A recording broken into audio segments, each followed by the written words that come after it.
दोस्तों, आज शरद नवरात्र के पहले दिन जितने भी हमारे श्रद्धालु हैं, मैं उन सब को आज शुभकामनाएं देता हूं और एक बहुत बड़ी खबर आप लोगों के माध्यम से मैं दे रहा हूं। आपको मालूम होगा कि दिल्ली पुलिस ने, जो कि सीधा सीधा केंद्र सरकार और एलजी विनय सक्सेना साहब के अधीन आती है, उन्होंने एक तुगलकी फरमान दिल्ली के लोगों के ऊपर थोपा था, जिसमें कहीं पे भी 5 से ज्यादा लोग अगर इकट्ठा होते तो उनको गिरफ्तार कर लिया जाता, जिसकी वजह से खासे तौर पे जो हिंदू श्रद्धालु हैं उनके अंदर रोष था। नवरात्रे कैसे मनाएंगे, मंदिर कैसे जाएंगे, जागरण कैसे किए जाएंगे, माता की चौकी कैसे होगी, रामलीला जहां पे हजारों लोग आते हैं वो कैसे मनेगी। और उस संदर्भ में श्री कालका जी मंदिर के पुजारी सुप्रीम कोर्ट पहुंचे थे और आज सुप्रीम कोर्ट में जब ये मेंशनिंग हुई तो केंद्र सरकार के एसजी तुषार मेहता जी ने कहा कि हम वो तुगलकी फरमान, वो दिल्ली पुलिस के ऑर्डर को वापस ले रहे हैं। ये अपने आप में दिल्ली की और दिल्ली के लोगों की बहुत बड़ी जीत है और दिल्ली पे थोपे गए उपराज्यपाल महोदय की एक बहुत शर्मनाक हार है, क्योंकि उनके वकील जानते थे, केंद्र सरकार जानती थी कि आप इस तरीके से बेतुके फरमान एक स्वायत्त देश के अंदर, एक आजाद देश के अंदर नहीं पढ़ सकते। ऐसा नहीं है कि आप पूरे शहर के ऊपर जो है कर्फ्यू लगा देंगे। आपके पास कोई समस्या है तो आप उसका समाधान कीजिए।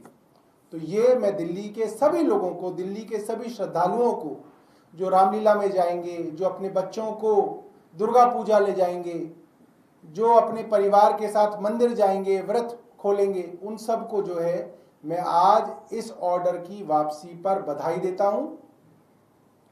और एक बात मैं जरूर कहूंगा कि जिस तरीके से हिंदुओं के अधिकारों को रोंदा गया और भारतीय जनता पार्टी बिल्कुल चुप रही, भारतीय जनता पार्टी के मुंह से चूं नहीं निकली अभी तक, 3 दिन हो गए इस ऑर्डर को पास किए हुए।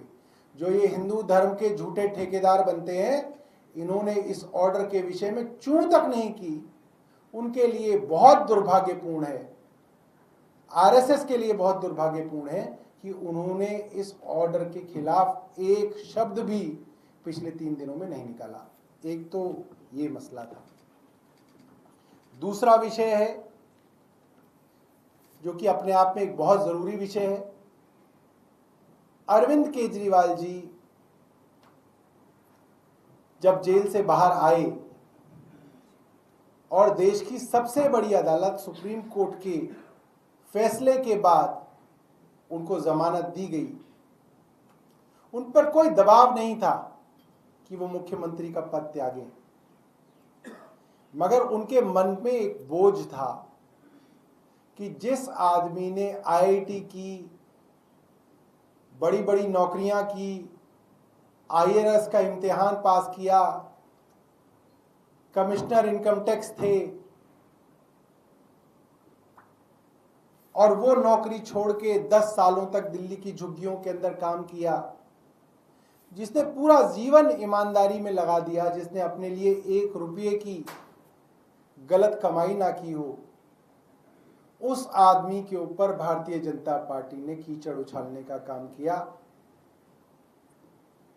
तो उन्होंने फैसला किया था कि वो जनता की अदालत में जाएंगे और जब तक जनता की अदालत उनको चुन के दोबारा मुख्यमंत्री की कुर्सी पे नहीं बिठाती, तब तक वे मुख्यमंत्री के पद पे नहीं रहेंगे, और उन्होंने इस्तीफा दिया था। और उस समय श्राद्ध चल रहे थे, तो अनाउंसमेंट की गई थी कि जैसे ही श्राद्ध खत्म होंगे, नवरात्र शुरू होंगे, वे अपने मुख्यमंत्री आवास को भी छोड़ देंगे।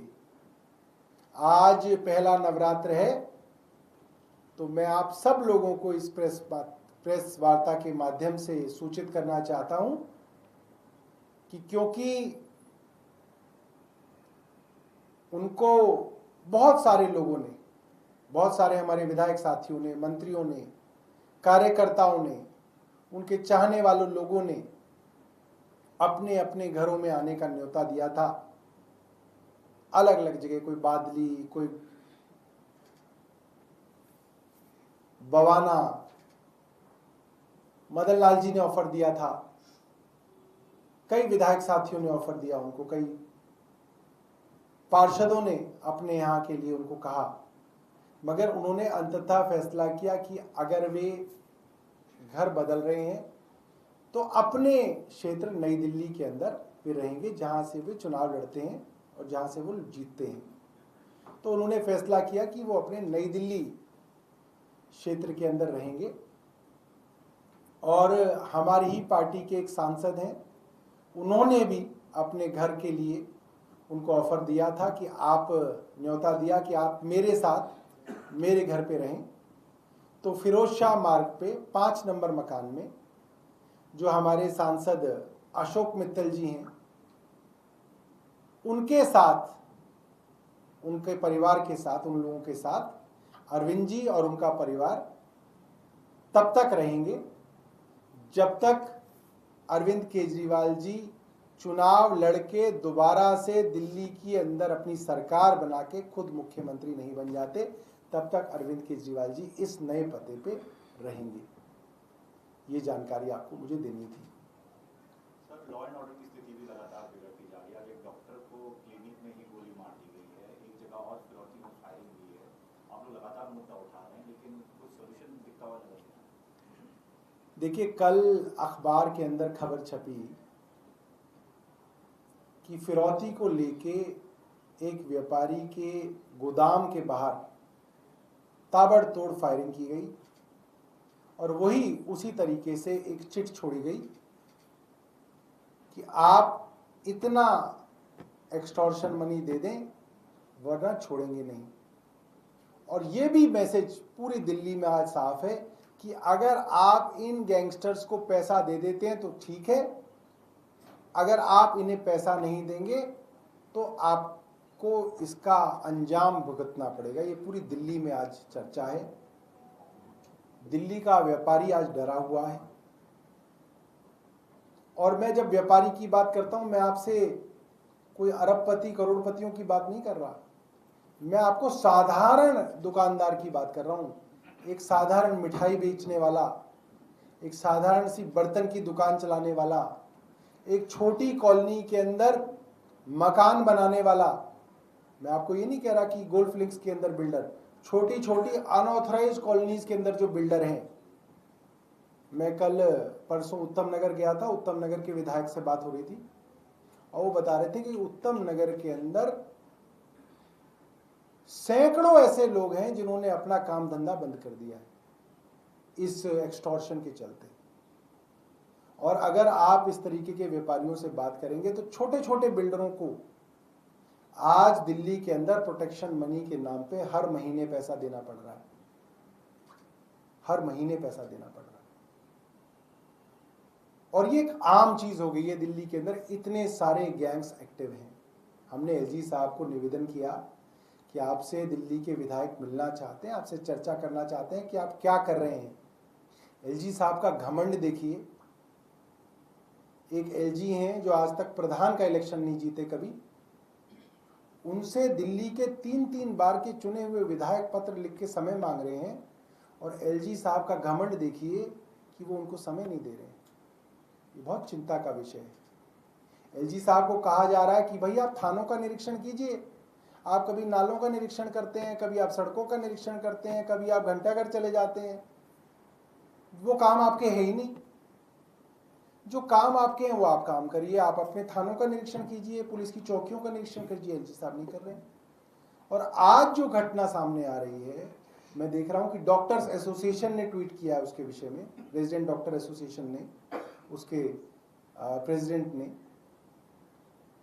कि अब डॉक्टर्स अपने नर्सिंग होम में भी महफूज नहीं है। 2 लड़के एक नर्सिंग होम में आते हैं, पट्टी कराने का बहाना बनाते हैं और डॉक्टर के रूम में जाके डॉक्टर के ऊपर अंधाधुंध गोलियां चलाते हैं। Doctor on the spot Jaitpur के नर्सिंग होम में डॉक्टर मृत हो जाते हैं। आप सोचिए, मैं ये नहीं कह रहा कि आप सड़क पे कहीं जा रहे हैं, आपका झगड़ा हो गया, आप अपने घर में, अपने नर्सिंग होम में भी महफूज नहीं है। आप अपनी कार के शोरूम में महफूज नहीं है, वहां लोग आके 24 राउंड फायरिंग कर जाते हैं आपके यहाँ। आप गोदाम चला रहे हैं, गोदाम में आके फायरिंग हो रही है। मतलब इतना असला आ कैसे रहा है? कोई मजाक कोई ना कि अनलाइसेंस्ड पिस्टल्स, असला दिल्ली के अंदर इतना मौजूद है। क्या आप चेकिंग नहीं कर रहे? क्या आप कहीं पे छापेमारी नहीं कर रहे? क्या आपकी पूरी इंटेलिजेंस नेटवर्क फेल हो गया है क्या, कि कहां से इतना असला आ रहा है दिल्ली के अंदर? मैं बहुत हैरान हूं। और कई महीनों से दिल्ली के अंदर जो बस मार्शल हैं वो परेशान हैं। एक तो आप देखिए, दिल्ली की न्याय व्यवस्था बिल्कुल खत्म हो गई है। महिलाओं की सुरक्षा के लिए जो दिल्ली सरकार ने बस मार्शल लगा रखे थे, करीब 8000 बस मार्शल, आपने उन बस मार्शलों को निकाल दिया, उनकी तनख्वाह बंद कर दी, उनको निकाल दिया। उनके विषय में दिल्ली विधानसभा के अंदर सर्वसम्मति से भारतीय जनता पार्टी और आम आदमी पार्टी के विधायकों ने मिलकर कहा कि हम दोनों ही पार्टियों के विधायक एलजी साहब के पास जाएंगे, दिल्ली की सरकार के सभी मंत्री जाएंगे और जिस कागज पे साइन करने के लिए कहा जाएगा वहां पे मंत्री, मुख्यमंत्री सब साइन करके दे देंगे एलजी साहब को कि आपको जहां साइन लेना है साइन ले लो, जो कागज लिखवाना है लिखवा लो, आप इन बस मार्शलों को बहाल करो। मगर एलजी साहब ने उसका समय भी जो है, आज 3 तारीख हो गई है, उनका समय नहीं दिया उन्होंने। उनको रेजोल्यूशन की कॉपी विधानसभा ने उसी दिन भेज दी, 27 तारीख को भेज दी उनको विधानसभा से, मगर उन्होंने नहीं जवाब दिया। और आज भी मैंने उनको पत्र लिखा है, दोबारा से ईमेल लिखा है मैंने उनको कि भाई आप समय दीजिए। दिल्ली के सारे जो बस मार्शल हैं व्याकुल हैं, परेशान हैं, सारे के सारे आम आदमी पार्टी के एमएलए और मंत्री आपसे मिलना चाहते हैं, आप समय दीजिए। बहुत बहुत धन्यवाद। अगर आपके पास कुछ प्रश्न है तो बताइए। अपनी जानकारी थी कि अरविंद केजरीवाल शिफ्ट हो रहे हैं, एक और खबर आ रही कि मनीष सिसोदिया भी आपकी बनने होगी, हरभजन सिंह क्या? देखिए, ये बात तो तय है कि मुख्यमंत्री और उप मुख्यमंत्री के पद पे रहे अरविंद केजरीवाल जी और मनीष सिसोदिया जी दोनों ही अपने अपने मुख्यमंत्री और उप मुख्यमंत्री का जो घर मिला था उनको, उसको वो छोड़ेंगे। मगर ये मुझे अभी तक नहीं मालूम कि मनीष सिसोदिया जी किस घर में शिफ्ट होने वाले हैं, इसकी जानकारी मुझे व्यक्तिगत तौर पे नहीं है। मगर ये बात तय है कि वो दोनों ही अपने जो निवास जो उनको आवंटित किए गए थे बतौर मुख्यमंत्री और बतौर उप मुख्यमंत्री, उनको वो छोड़ेंगे और आजकल में ही वो इन दोनों मकानों को छोड़ेंगे। सर, विपक्ष हो सकता है ये भी सवाल उठाए, टेक्निकलिटी समझना चाह रहे थे, क्या अब वो अशोक मित्तल जी के यहाँ घर में शिफ्ट हो रहे हैं के बाद, तो क्या वो टेक्निकली पॉसिबल है, नंबर 1। और नंबर 2, क्या जो दिल्ली के मुख्यमंत्री आतिशी वो 6 फ्लैगस्टाफ रोड वाले मकान में शिफ्ट होंगे? अब देखिए, अपने मकान में तो कोई भी किसी को ठहरा सकता है, और ऐसा नहीं है कि वो किसी और को जो है किराए पे अपना मकान दे रहे हैं।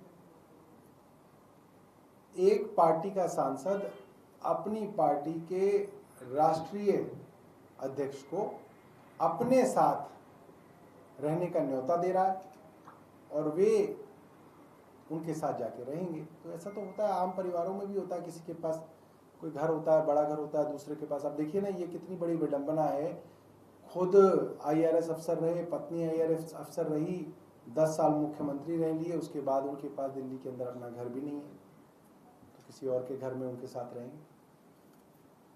ठीक है, धन्यवाद।